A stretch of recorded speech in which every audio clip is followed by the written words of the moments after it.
I'm John Hanna for CDTV.net in New York, and we have Greg Womack, President of Womack Investment Advisors, joining us from Edmond, Oklahoma. Good morning, Greg. Good morning, John. How's it going this week? Pretty good. So far, so good. A couple of events coming up this week, and we'll talk about it next week. I'll let you know what happened. Sounds great. So what do you have for us today? Well, I hope you survive April Fools. Yeah. But the markets, sure did. And we had an improving employment picture last week, and it helped propel the domestic equities higher once again, despite yet another surge in oil prices.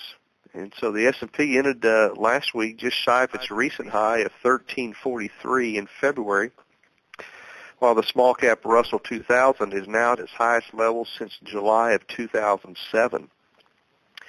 Meanwhile, the NASDAQ continued to lag the other indexes this year.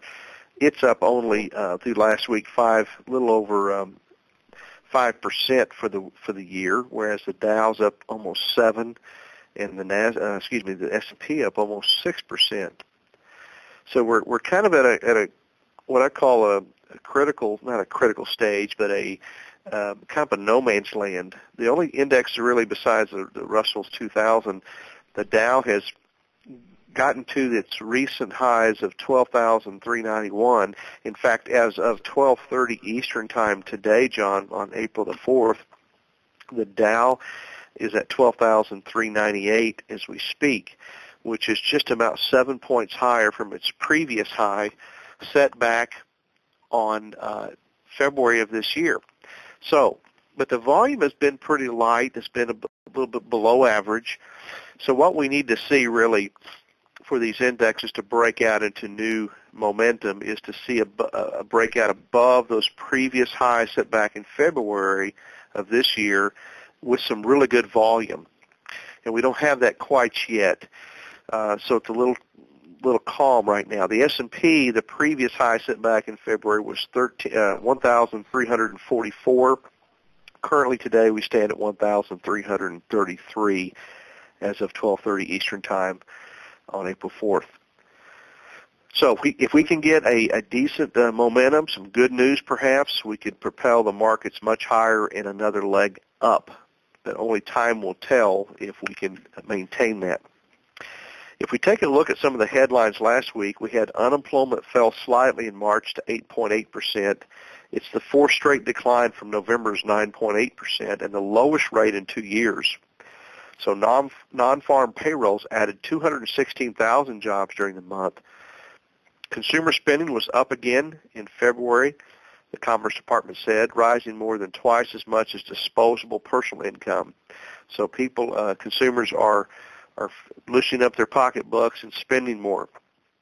Construction spending, although fell 1.4% in February to the lowest level since October of 1999, and it was down 6.8% from the previous February. Manufacturing expansion, it continued in March, though at a slightly lower rate than the previous month. Home prices fell once again in January. S&P Case-Shiller index of 20 leading metropolitan states showed an average 1% decline from December, and they're also down 3.1% from the previous January. If we look overseas, Portuguese and Greek sovereign debt got additional downgrades from Standard & Poor's, putting Portugal's rating just above junk status. And Ireland agreed to provide additional $24 billion in financial support to 4 major Irish banks so bondholders will not suffer losses. So if we look ahead, John, scheduled announcements by several foreign central banks, including those of Japan, Great Britain, and the European Union, will be watched for potential interest rate hikes. And unless an agreement can be reached in advance of yet another deadline for potential government shutdown at this week's end, Washington budget battles could be of very interest. If we look at the releases this week, U.S. service sectors and the Federal Open Market Committee minutes will be on the 5th, which is Tuesday, and then wholesale trade inventories on the 8th. That's Greg Womack, President of Womack Investment Advisors, joining us from Edmond, Oklahoma. And I'm John Hanna for CDTV.net in New York.